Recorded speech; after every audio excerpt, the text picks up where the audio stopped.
Hello everyone, my name is Vaibhavi Tiwari and today we will study chapter 1st of class 11th English, The Portrait of Our Lady.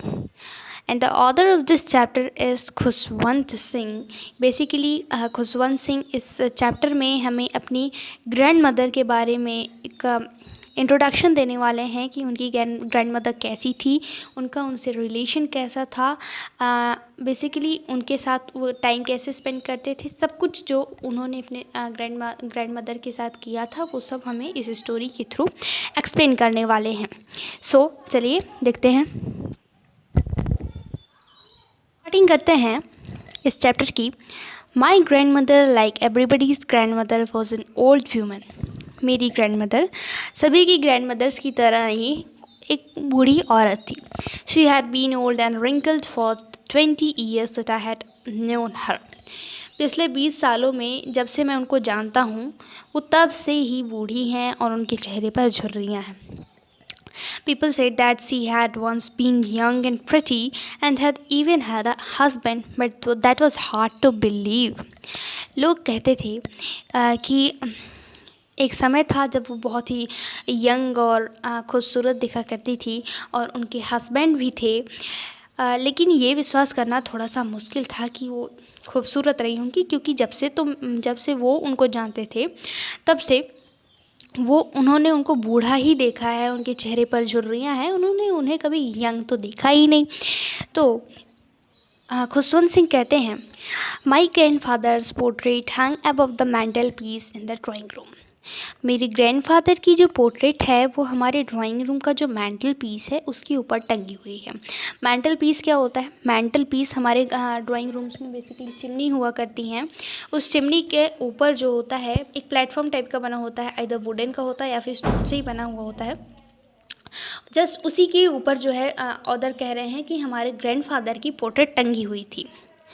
He wore a big turban and loose fitting clothes. उन्होंने एक बड़ा सा turban पहना हुआ था. Turban यानी कि पगड़ी पहनी हुई थी और लूज़ क्लोथ से पहने हुए थे. पहले के ज़माने में लोग ढीले ढाले कपड़े ही पहनते थे, कुर्ता पैजामास यही सब पहनते थे जो कि बहुत ही लूज़ होते थे. सो दे कैन मूव फ्रीली. आज के ज़माने की तरह नहीं कि जीन्स वगैरह पहन के टहल रहे. ठीक है. His long white beard covered the best part of his chest and he looked at least 100 years old. उनका जो वाइट बियर्ड था, उनकी जो दाढ़ी थी वो इतनी लंबी थी कि उनके चेस्ट का काफ़ी अच्छा खासा हिस्सा कवर कर रही थी और वो कम से कम 100 साल के लग रहे थे. He did not look the sort of person who would have a wife or children. उस टाइम की उस पोर्ट्रेट को देख करके ऑथर कहते हैं, मुझे विश्वास नहीं हो रहा था कि इनके पास वाइफ है, इनके बच्चे भी हैं. मैं बस इतना ही सोच सकता था कि इनके पास सिर्फ ग्रैंड चिल्ड्रंस ही हो सकते हैं.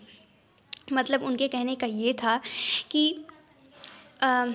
एक इतने बूढ़े इंसान के पास पोते पोती के अलावा और कौन हो सकता है, राइट? ग्रैंड चिल्ड्रंस ही हो सकते हैं उनके पास. Okay, next. He looked as if he could only have lots and lots of grandchildren, as I've told. As for my grandmother being young and pretty, the thought was almost revolting. जैसे कि मेरी grand mother के लिए कहा जाता था कि वो कभी जवान हुआ करती थी, खूबसूरत हुआ करती थी, तो ये विचार भी मेरे दिमाग में गोल गोल घूमता रहता था. वो हमेशा बार कई बार हमें अपने बचपन की मतलब बातें बताती, जिसमें वो बताती थी कि हम बचपन में गेम्स खेलते थे जब हम बच्चे थे, और उनकी बातों को सुन कर के लगता था that seemed quite absurd and undignified on her part, and we treated it like the fables of the prophets he used to tell us. तो यहाँ पर क्या कह रहे हैं? ऑथर कह रहे हैं कि जो वो किस्से हमें सुनाती थी अपने बचपन के खेल की, वो हमें थोड़े से बेतुके लगते थे, मजाकिया लगते थे कि ऐसा कभी हो सकता है क्या? नहीं, ऐसा नहीं हो सकता. और हम लोग क्या करते थे, हम लोग उनकी बातों को जैसे किस्से कहानियों की तरह समझते थे. फेबल्स ऑफ द प्रॉफिट्स, जो कहानियाँ होती हैं दूतों की, हमें बताया जाता था बचपन में, कहानियाँ हमें सुनाई जाती थी, फेबल्स हमें सुनाए जाते थे, प्रॉफिट्स की कहानियाँ, तो हम उसी की तरह उसको भी सपोज करते थे, एज्यूम करते थे. Okay. She had always been short and fat and slightly bent. वो हमेशा से छोटी सी, मोटी सी और थोड़ी सी झुकी हुई थी। बूढ़े लोग अक्सर ऐसे ही होते हैं, जो ज़्यादा बूढ़े हो जाते हैं वो झुके हुए होते हैं। वो थोड़ी सी छोटी थी और थोड़ी सी मोटी भी थी। अदर कहते हैं कि हर face was a criss cross of wrinkles running from everywhere to everywhere. जो अदर हैं वो कहते हैं कि उनके फेस पर, पूरे फेस पर क्रिस क्रॉस थे, झुर्रियाँ पड़ गई थी, इतने रिंकल्स थे उनके फेस पर, इतने सारे कि यहाँ से वहाँ सब रिंकल्स थे उनके फेस पर। No, we were certain she had always been as we had known her। तो यहाँ पर क्या कह रहे हैं उधर, यहाँ पर कह रहे हैं कि नहीं, हम ऐसा कभी सोच ही नहीं सकते थे। हम उनके बारे में, कि जो लोग कहानियाँ सुनाते थे कि वो कभी यंग थी, प्रिटी थी, हम उस बारे में तो सोच भी नहीं सकते थे। हमने उनको जैसे देखा उस हिसाब से तो हमें नहीं लगता था कि वो कभी इतनी खूबसूरत रही होंगी। Old, so terribly old that she could not have grown older. इतनी ज़्यादा बूढ़ी हो चुकी थी वो कि उससे ज़्यादा बूढ़ी हो ही नहीं सकती थी। And had stayed at the same age for 20 years, और पिछले 20 सालों से वो उसी स्टेज पर थी, उससे ज़्यादा बूढ़ी हो ही नहीं रही थी। जिसका मतलब ये था, ऑदर का कहने का मतलब ये है कि वो पिछले 20 सालों में जैसे उन्होंने उनको ऑब्ज़र्व किया, देखा, वो उस स्टेज से 1% और ज़्यादा बूढ़ी नहीं हुई। इसीलिए जो हमारे ऑथर हैं खुशवंत सिंह, वो कह रहे हैं कि वो बहुत ही ज़्यादा ओल्ड थी, कि उससे ज़्यादा ओल्ड हो ही नहीं सकती थी। She could never have been pretty, but she was always beautiful। Author कहते हैं वो कभी भी प्रिटी नहीं हो सकती थी, लेकिन वो हमेशा खूबसूरत थी। She hobbled about the house in spotless white, with one hand resting on her waist to balance her stoop and the other telling the beads of her rosary। Author कह रहे हैं कि वो हमेशा घर के आसपास टहलती रहती थी। वो हमेशा वाइट कलर का एक स्पॉटलेस ड्रेस पहनती थी, जो प्योर वाइट होता था, उस पर कोई भी स्पॉट नहीं होता था, अदर कलर का प्योर वाइट होता था। और एक हाथ उनके कमर पर रहता था बैलेंस बनाने के लिए, क्योंकि वो झुकी हुई थी तो अच्छे से चल नहीं सकती थी, तो एक हाथ अपना कमर पे रख कर के चलती थी, और दूसरे हाथ में उन्होंने माला ली हुई थी, रुद्राक्ष की माला, जिसको वो मूव करते रहती थी और मन ही मन कुछ प्रेयर्स करती रहती थी। Her silver locks were scattered untidily over her pale puckered face and her lips constantly moved in inaudible prayer। अब ऑथर कहते हैं कि यहाँ पर बेसिकली हमें उनके बॉडी के बारे में बताया जा रहा है, उनकी बॉडी लैंग्वेज के बारे में बताया जा रहा है, उनकी पर्सनालिटी के बारे में बताया जा रहा है कि वो कैसे दिखती थी, कैसी थी, क्या पहनती थी। तो ऑथर कहते हैं कि उनके बाल silver locks were scattered untidily over her पेल। वो कह रहे हैं कि उनके जो बाल थे, सिल्वर हेयर, जब लोग बूढ़े हो जाते हैं तो हमने देखा है कि हमारी ग्रैंड मदर्स हों, चाहे हमारी ग्रैंड पेरेंट्स हो, ग्रैंड फादर हों, तो उनके हेयर जो होते हैं वाइट हो जाते हैं, सिल्वर कलर के हो जाते हैं। तो वही हमारे ऑथर कह रहे हैं खुशवंत सिंह कि उनके बाल हमेशा बिखरे हुए रहते थे उनके कंधों पर, जो कि सिल्वर कलर के थे। उनका फेस पकड़ फेस, यानी कि ऐसे बूढ़े लोग हो जाते हैं तो उनकी जो लिप्स होती हैं थोड़ा सा मतलब चिपकी हुई होती हैं, क्लोज्ड होती हैं, और फेस जो होता है थोड़ा सा यू कैन इमेजिन कि मैं यहाँ पे एक पिक्चर डाल दूँगी, कैसा मतलब कोई जब ओल्ड होता है तो उसका फेस जो होता है पकड़ हो जाता है। जस्ट लाइक हम फेसेस बनाते हैं आज के टाइम पे, सेल्फी लेते हैं तो हम फेसेस बनाते हैं ना, तो जब बूढ़े हो जाते हैं लोग ऑटोमेटिकली उनका फेस वैसा हो जाता है। तो try not to do that selfie one, नहीं तो ऐसा हो जाएगा, ठीक है। Just joke. Yes, and her lips constantly moved in inaudible prayer. और उनके होंठ हमेशा लगातार कुछ ना कुछ बड़बड़ाते रहते थे, वो कुछ ना कुछ प्रेयर करती रहती थी जो कोई सुन नहीं सकता था, बट उनकी लिप्स मूव करती हैं। जैसे हम बोलते हैं ना, हम कुछ बोल रहे हैं लेकिन हमारे मुंह से आवाज़ नहीं निकल रही है, हमारी लिप्स मूव कर रही हैं। हम किसी को सुनाई नहीं देगा हम क्या बोल रहे हैं, लेकिन हमारे लिप्स मूव कर रही हैं, हम कुछ कह रहे हैं। इस वे में वो हमेशा जो है प्रेयर्स गाती रहती थी, बोलती रहती थी। हाँ, वो ब्यूटीफुल थी। She was like the winter landscape in the mountains, an expanse of pure white serenity breathing peace and contentment. अब ऑथर यहाँ पर जो है अपनी ग्रैंड मदर के बारे में कुछ और कैरेक्टरिस्टिक्स बता रहे हैं, उनकी कुछ उनको प्रेज़ कर रहे हैं, उनकी खूबियाँ बता रहे हैं। वो क्या कह रहे हैं कि वो किसकी तरह थी, उनको कंपेयर कर रहे हैं उन माउंटेन्स से जो विंटर्स में जैसे माउंटेन्स दिखते हैं, ठंडियों में देखेंगे तो बर्फ़ सी जम जाती है, स्नो जम जाती है हमारे जो माउंटेन्स होते हैं उन पर, और सब कुछ वाइट वाइट दिखता है।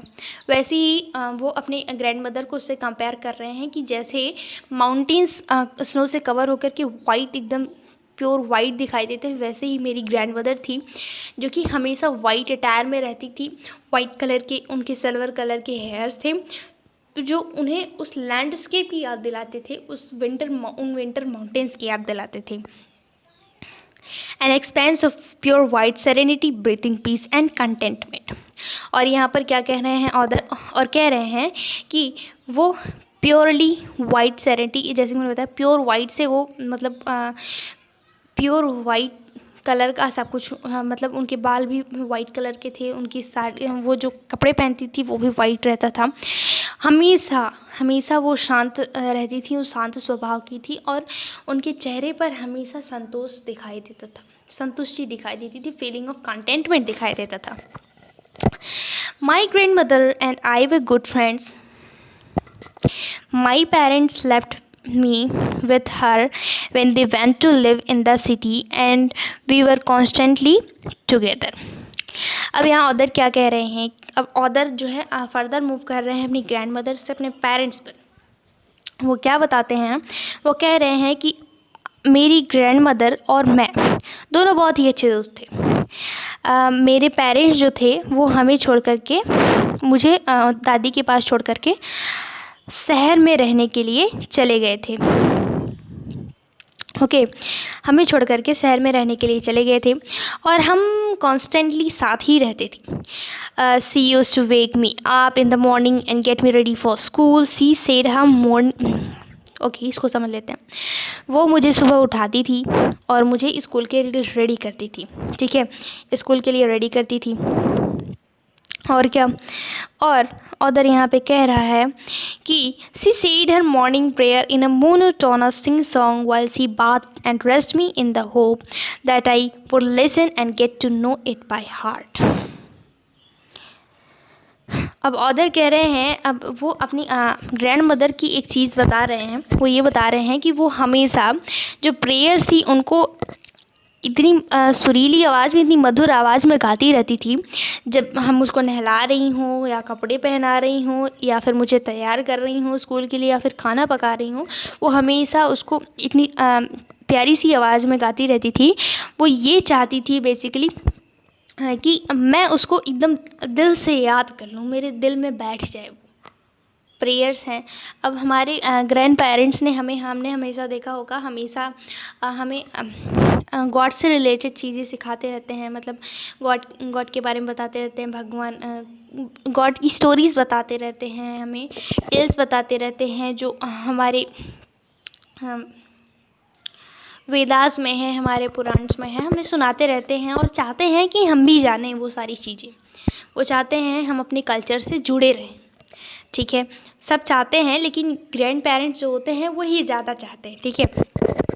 तो वो हमें ऐसी हमारे कल्चर से रिलेटेड ऐसी चीज़ें बताते रहते हैं। तो उसी तरह से जो ऑथर हैं, उनकी दादी माँ हैं, वो हमेशा प्रेयर्स को जो है एकदम मधुर आवाज़ में गाती रहती थी ताकि मैं उसको हमेशा बार बार सुनूं और वो मुझे दिल से याद हो जाए।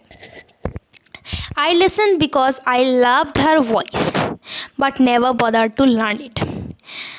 अब ऑथर कह रहे हैं, ऑथर तो बच्चे थे, उन्हें उनके जो प्रेयर्स थे वो सुनना इसलिए पसंद थे क्योंकि उनको उनकी आवाज़ अच्छी लगती थी।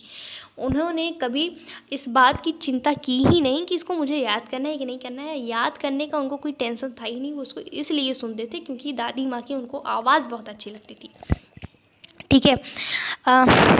Next what, Then, then she would fetch my wooden slate, which she had already washed and plastered with yellow chalk, a tiny earthen ink pot, and a red pen, tie them all in a bundle, and hand it to me. Khushwant Singh कहते हैं, जो other है वो कहते हैं कि फिर वो क्या करती, वो जो वुडन स्लेट था, पहले के ज़माने में हमारे टाइम की तरह ऐसे बैग्स नहीं हुआ करते थे, बुक्स नहीं हुआ करती थी, कॉपीज़, पेन्स। तो पहले तो स्लेट्स चलते थे, ब्लैक कलर के छोटे छोटे बोर्ड्स होते थे वुडन। तो खुशवंत सिंह कहते हैं कि वो मेरे स्लेट को जो है, वुडन स्लेट को उठाती हैं, मुझे ला करके देती हैं, जिसको उन्होंने पहले से ही वॉश करके प्लास्टर करके येलो चॉक से रखा हुआ होता है। एक टाइनी अर्दन इंक पॉट यानी कि मिट्टी का होता है या फिर क्ले का होता है, इंक जिसमें भरा होता है। एक्चुअली पहले के समय में पास्ट डिकेड में जो पहले के टाइम पे हमारी तरह एक पेन्स नहीं हुआ करती थी कि हम एक पेन एक्स्ट्रा लेके जाएंगे, एक ख़त्म हुई तो। पहले के ज़माने में इंक लोग कैरी करते थे कि पेन ख़त्म हुई तो इंक भर लिया, ठीक है। तो उनको एक अर्दन इंक पॉट देती हैं और एक रेड पेन देती हैं, जिसमें वो फिर से अपना अगर ख़त्म होता है तो रिफ़िल कर सकें, और उसको एक बंडल बना देती हैं और मेरे हाथ में उसको पकड़ा देती। After a breakfast of a thick stale chapati with a little butter and sugar spread on it, we went to school. Breakfast करते हैं। ब्रेकफास्ट में क्या होता है? ब्रेकफास्ट में मोटी मोटी चपातियाँ होती हैं, स्टेल चपाती। स्टेल यानी कि हमारे घर में कभी कभी रात को जब रोटी बच जाती है और जब उसको दिन में हम कंज्यूम करें तो दूसरे दिन वो स्टेल हो जाती है, बासी, ठीक है। तो स्टील चपातीज़ जो है ब्रेकफास्ट में होते थे, जिसमें हम थोड़ा सा बटर लगा के, शुगर लगा के उस पर खा करके ब्रेकफास्ट करने के बाद फिर हम स्कूल जाते। She carried several steel chapatis with her for the village dogs, और वो कुछ बासी रोटियां अपने साथ गांव के कुत्तों के लिए भी लेकर के जाती। अगर हम अपने गांव में कभी गए हों तो हमने देखा होगा कि हमारी ग्रैंड मदर्स, हमारी ग्रैंड पेरेंट्स जो होते हैं, कुत्तों को, जो कुत्ते गांव के होते हैं, उनको रोटियां ज़रूर खिलाती। वैसे ही मेरी दादी, खुशवंत सिंह कहते हैं, वैसे ही मेरी दादी भी गांव के कुत्तों के लिए कुछ रोटियां, बासी रोटियां लेकर के चलती। My grand mother always went to school with me because the school was attach to the temple. मेरी ग्रैंड मदर हमेशा हमारे साथ ही स्कूल में जाती थी, क्योंकि जो स्कूल था वो टेम्पल से अटैच्ड था, ठीक है। स्कूल जो था वो टेम्पल से अटैच्ड था। The priest taught us the alphabet and the morning prayer. जो वहाँ के साधु संत थे, पृष्ठ थे, वो हमें अल्फ़ाबेट सिखाते थे, हमें मॉर्निंग प्रेयर्स करवाते थे। और जब तक दूसरे बच्चे बैठे रहते थे in rows on either side of the verandah singing the alphabet और the prayer in a chorus, my grand mother sat inside reading the scriptures. जब तक दूसरे बच्चे हम सब जो है रोज़ में बैठे रहते थे बरंदा के दूसरे साइड में, गाना नहीं, अल्फ़ाबेट्स जैसे पहले बच्चे क्या करते थे, पहले स्कूल्स में जो होता था एक कोरस में सब लोग ABCD ऐसे बोलते रहते थे, तो जैसे लगता था गाना गा रहे हैं। वैसे ही अल्फ़ाबेट्स को गाते रहते थे और प्रेयर्स को गाते रहते थे कोरस में। और तब तक हमारी जो ग्रैंड मदर थी वो अंदर बैठ कर के स्क्रिप्चर्स पढ़ती रहती थी, ठीक है। Then when we had both finished, और जब हम दोनों ही अपना काम ख़त्म कर लेते तब हम घर के लिए वापस जाते, साथ वापस जाते थे। और इस टाइम पे जो गांव के कुत्ते होते थे वो हमें टेम्पल पर बाहर मंदिर के दरवाजे पर बैठे हुए दिखाई देते थे, और वे हमें जो है घर तक फॉलो करते थे, हमारा पीछा करते रहते थे। हमने जो रोटियां फेंकी रहती थी उनके लिए लड़ते झगड़ते हुए हमारा पीछा करते रहते थे, हमारे पीछे घर तक आते थे, ठीक है। When my parents were comfortably settled in the city, they sent for us. That was a turning point in our friendship. और जब हमारे पेरेंट्स सिटी में जा कर के एकदम सेटल हो गए, इसीलिए तो उन्होंने हमें यहाँ पे छोड़ा था कि हम जाएंगे वहाँ पर हम अपनी जॉब्स को ढूंढेंगे और जब हम कम्प्लीटली सेटल हो जाएंगे कि हम तुमको भी ला सकें तब हम तुमको ले चलेंगे। ठीक है, यही उनके पेरेंट्स जो है यही हुआ होगा कि उनको वहाँ पर छोड़ के गए थे इसीलिए। तो जब वो वहाँ पर कम्प्लीटली सेटल हो जाते हैं सिटी में, तब वो जो है मेरी दादी को और मुझे लेने के लिए आते हैं। हम जाते हैं वहाँ पर और तभी हमारी फ्रेंडशिप में, मेरी और मेरी ग्रैंडमा की फ्रेंडशिप में एक टर्निंग पॉइंट आता है। Although we share the same room, my grand mother no longer came to school with me. जबकि हम एक ही रूम में रहते थे, लेकिन फिर भी हमारी ग्रैंड मदर जो थी वो हमें अब स्कूल छोड़ने के लिए अब नहीं आती थी। अब मैं इस इंग्लिश स्कूल में जाने लगा था एक मोटर बस में। अब स्ट्रीट्स पे कुत्ते भी नहीं होते थे। अब वो जो है हमारी जो शहर के घर में जो कोर्टयार्ड था, जो हमारे जिसके भी शहर में घर हैं उनके घर के सामने छोटा सा कोर्टयार्ड होता है, थोड़ा सा बगीचा होता है बैठने उठने के लिए शाम को या फिर सुबह।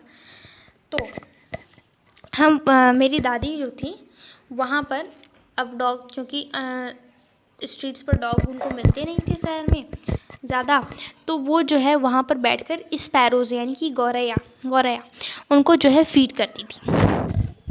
ठीक है। As the years rolled by we saw less of each other for some times he continued to wake me up and get me ready for school. Okay, अब यहाँ ऑथर कहते हैं जैसे जैसे दिन बीतते जा रहे थे, साल बीतते जा रहे थे, हम एक दूसरे को बहुत ही कम ही देख पाते थे। ओके, मतलब एक दूसरे के साथ बहुत कम टाइम स्पेंड कर पाते थे। कुछ समय के लिए जब हम शहर से गांव से शहर आए थे, तब तक कुछ समय के लिए दादी माँ मुझे रोज़ उठाती थी, मुझे स्कूल के लिए तैयार करती थी, लेकिन कुछ समय के लिए ऐसा हमेशा के लिए नहीं हो पाया। When I came back, she would ask me what the teacher had taught, and I would tell her English words and little things of Western science and learning, the law of gravity, Archimedes principle, the world being round, etc. etc. etc. ठीक है। Author कहते हैं कि जब मैं school से वापस आता तो वो मुझसे पूछती कि आज स्कूल में क्या पढ़ाया गया बच्चे। तो मैं उनको इंग्लिश के वर्ड्स बताता। चूँकि मैं इंग्लिश स्कूल में पढ़ता था तो वहाँ पे इंग्लिश पढ़ाया जाता था, तो मैं उनको इंग्लिश के कुछ वर्ड्स बताता और वेस्टर्न साइंस के बारे में कुछ बताता और ग्रेविटी के बारे में बताता, आर्किमिडीज प्रिंसिपल के बारे में कि ये दुनिया, और बताता कि ये दुनिया गोल है, एट्सेट्रा। ये सारी चीज़ें बताता, जिसकी वजह से वो नाखुश थी, बहुत ही अपसेट थी।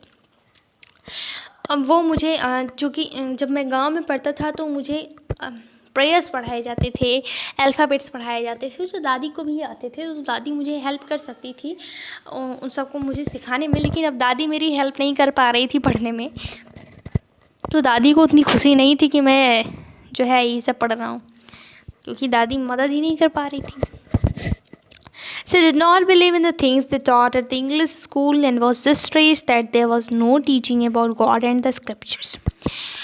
उनको जो है विश्वास ही नहीं था कि जो चीज़ें स्कूल में पढ़ाई जा रही हैं इंग्लिश स्कूल में वो सही हैं। उनको लगता था ये सब पता नहीं क्या पढ़ा रहे हैं, उल्टा सीधा इधर उधर बच्चा बिगड़ जाएगा, भगवान के बारे में कुछ बताते ही नहीं।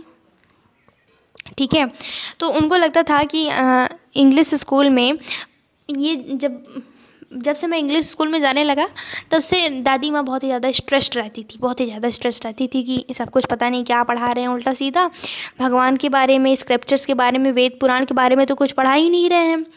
एक दिन मैंने बताया सबको घर में कि हमें म्यूज़िक लेसन्स भी दिए जा रहे हैं। म्यूज़िक लेसन्स सबके स्कूल में म्यूज़िक क्लासेस होती ही हैं, डांस क्लासेस भी होती हैं कई के स्कूल में।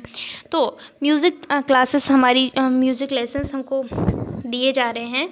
तो जब मैंने घर में बताया इसको तो वो बहुत ही ज़्यादा डिस्टर्ब हो गई, उनको कोई खुशी नहीं हुई, मतलब वो डिस्टर्ब हो गई, ये सब क्या करवा रहे हैं। उनके लिए to her music had lived associations. It was the monopoly of harlots and beggars and not meant for gentle folk. उनके लिए जो गाना बजाना था वो lived associations के लिए, मतलब एक जेंटलमैन को शोभा नहीं देता था कि गाना बजाने सिखाया जाए। गाना तो सड़क पे बैठे भिखारी भी गाते हैं। तो उनके हिसाब से ये जो गाना बजाना है, ये जेंटलमैन्स गाना बजाना नहीं करते हैं। She said nothing but her silence mean disapproval. उन्होंने कुछ कहा नहीं, लेकिन उनकी चुप्पी ने ये बता दिया कि वो जो है इस चीज़ से खुश नहीं है। उनका डिसअप्रूवल उनके साइड से जो है अप्रूवल नहीं मिला है। She rarely talk to me after that. और उसके बाद से पता है क्या हुआ? ऑथर कहते हैं उसके बाद से दादी मुझसे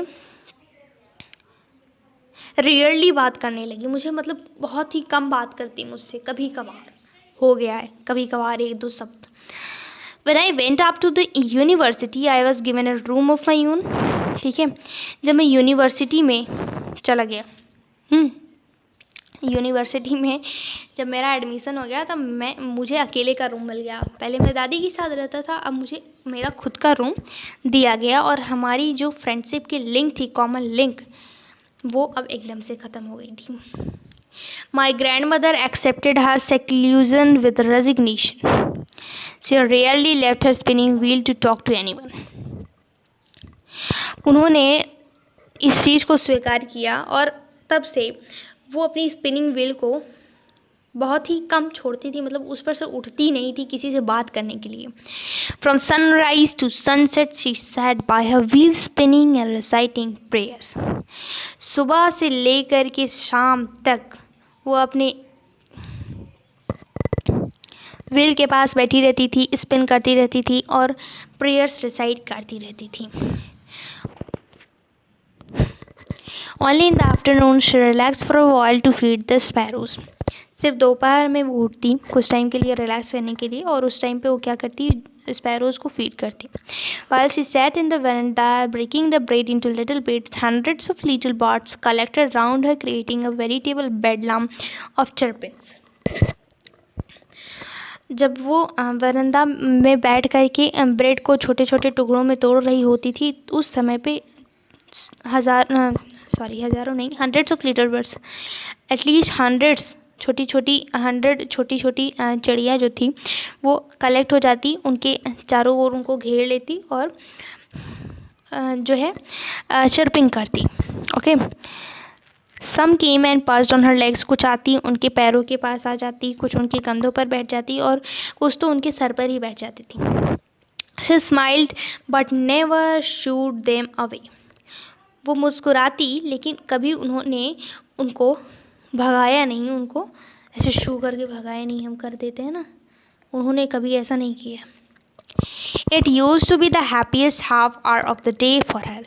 और उनके लिए वो हाफ एन आवर जो वो स्पेंड करती थी स्पैरोज़ को फीड करने में, उनके लिए सबसे हैप्पीएस्ट मोमेंट हुआ करता था दिन का। When I decided to go abroad for further studies, I was sure my grandmother would be upset। जब मैंने डिसाइड किया, Khushwant Singh is telling that, जब उन्होंने डिसाइड किया कि वो अब्रॉड जाके, फ़ॉरेन जाकर के अपनी स्टडीज़ को कंटिन्यू करेंगे, तो वो बोलते हैं कि मैं श्योर था कि मेरी जो ग्रैंड मदर हैं वो इससे बिल्कुल खुश नहीं होंगी। मैं 5 सालों के लिए, I would be away for 5 years and at her age one could never tell. और 5 सालों के लिए मैं दूर चला जाऊंगा और उनकी उम्र का कोई भी हो, कहा नहीं जा सकता है कब क्या हो जाए। She came to leave me at the railway station but did not talk or show any emotion. But my grandmother could। She was not even sentimental। She came to leave me at the railway station but did not talk or show any emotion। मेरी grandmother तो emotional भी नहीं थी, वो मुझे railway station पर छोड़ने आई, उन्होंने कुछ बात भी नहीं की, ना ही कोई इमोशन शो किया। उनके लिप्स जो है कंटिन्यूसली प्रेयर में करने के लिए मूव कर रहे थे, उनका माइंड पूरा प्रेयर में एकदम मस्त था।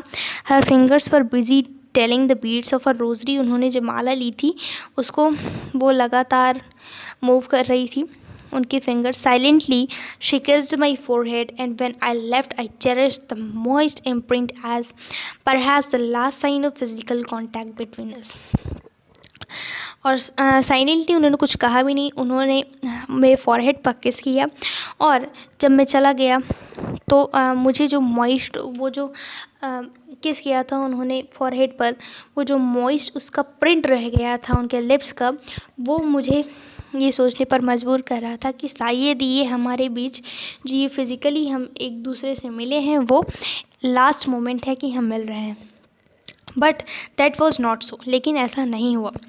After 5 years, when I came back home and was met by her at the station, she did not look a day older. She still had no time for words, and while she clasped me in her arms, I could hear her reciting her prayers. ठीक है, क्या यहाँ पर क्या कह रहा है other कह रहे हैं कि जो मैंने सोचा था वैसा बिल्कुल भी नहीं हुआ। 5 सालों के बाद जब मैं घर वापस आया तो मैं उनसे स्टेशन पर मिला। वो एक दिन भी ज़्यादा ओल्डर नहीं लग रही थी कि जितनी बूढ़ी थी। 5 सालों बाद आ रहा हूँ तो और बूढ़ी हो गई होंगी, और मतलब उनका जो फिज़िकल अपीयरेंस है वो और थोड़ा सा ओल्ड हो गया होगा, लेकिन वो एक दिन भी ओल्डर नहीं लग रही थी। और आज भी उनके पास बोलने का समय नहीं था वो कि बात करें। वो जब उन्होंने मुझे गले से लगाया तो मैं सुन सकता था कि वो अभी भी जो है प्रेयर्स रिसाइट कर रही थी, कंटिन्यूअसली प्रेयर जो है वो रिसाइट कर रही थी। Even on the first day of my arrival, her happiest moments were with her sparrows, whom she fed longer and with frivolous rebukes. उस फर्स्ट डे भी जब मैं उस दिन घर गया तो तब भी उनका हैप्पीएस्ट मोमेंट वही था, स्पैरोज़ को फीड करना। ठीक है, बिना किसी रिब्यूक के वो जो है स्पैरोज़ को फीड कर रही थी। ठीक है, उनके लिए तब भी वही हैप्पीएस्ट मोमेंट्स था। मतलब ऑथर कहना ये चाहता है कि मैं 5 सालों के बाद घर आया था तो उनके लिए खुशी की बात होनी चाहिए थी कि मैं जो है घर आया हूँ, लेकिन उनके लिए जो है हैप्पीएस्ट मोमेंट तो स्पैरोज़ को फीड करना ही था। वो अभी भी उसी में अपनी खुशी को ढूंढती थी। ठीक है, in the evening a change came over her. She did not pray. She collected the women of the neighborhood, got an old drum and started to sing. शाम के समय में, इवनिंग के टाइम पर एक चेंज आया उनके अंदर अचानक से। शाम के टाइम उन्होंने कोई प्रेयर नहीं किया। उन्होंने आस पड़ोस की औरतों को जो है इकट्ठा कर लिया। उन्होंने सबको इकट्ठा कर लिया और एक ओल्ड ड्रम ढोलक मंगा लिया और जो है गाना गाने लगी। ठीक है, फॉर सेवरल आवर्स सी थाम द सैगिंग। कई घंटों तक अगले कई घंटों तक जो है वो ऐसे ही गाना गाती रही, उस ड्रम को थपथपाती रही। ठीक है, and सैंग of the home coming of warriors. क्या गा रही थी वो गाने गा रही थी जब वॉरियर्स, बड़े बड़े योद्धा जब घर आते हैं जीत करके, वो गाने गा रही थी। वो बेसिकली मेरे आने की खुशी मना रही थी। We had to persuade her to stop to avoid over straining. हमें उन्हें किसी तरह से रोकना पड़ा ताकि वो ज़्यादा खुशी के मारे बीमार ना पड़ जाए। ठीक है, that was the first time since I had known her that she did not pray.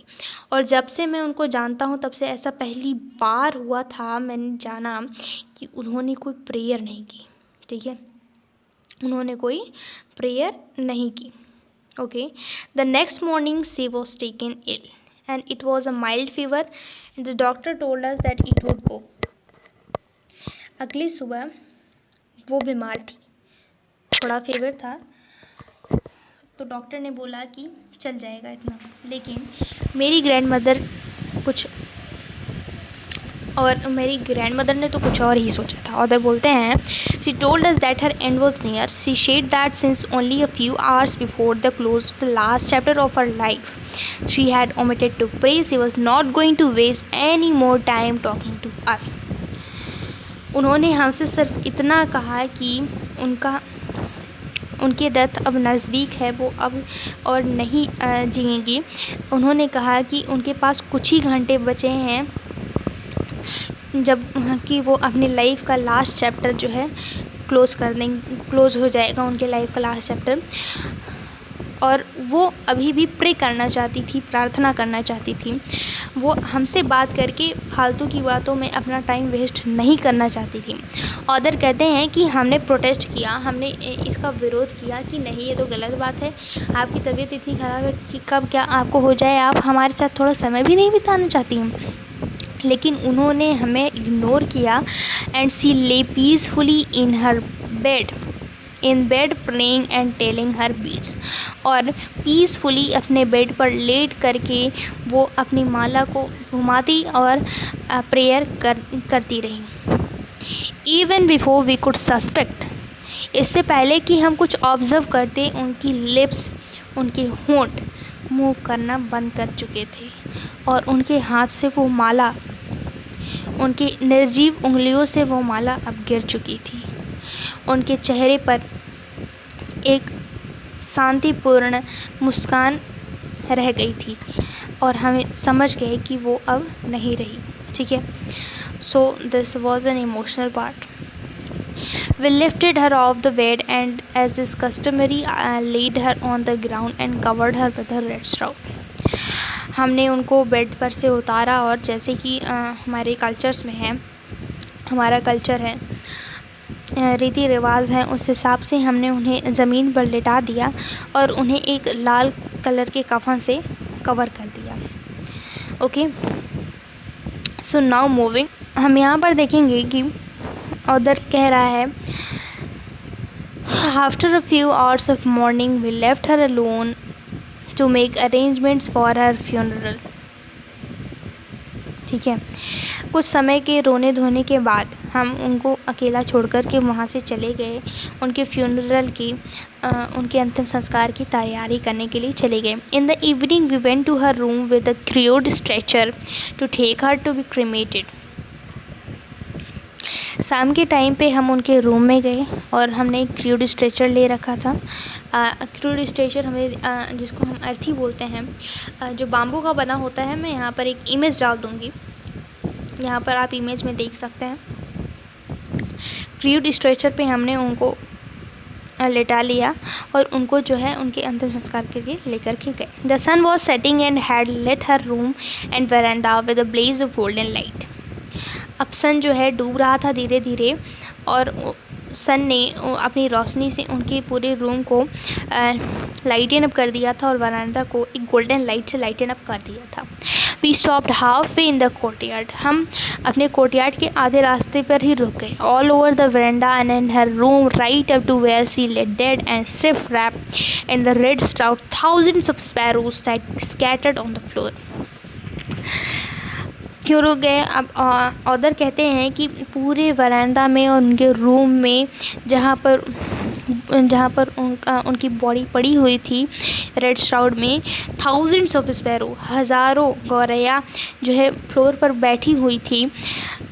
वो बिल्कुल शांत थी, वो चहचहा नहीं रही थी। हमें उन बर्ड्स के लिए सॉरी फील हो रहा था, बहुत दुख हो रहा था।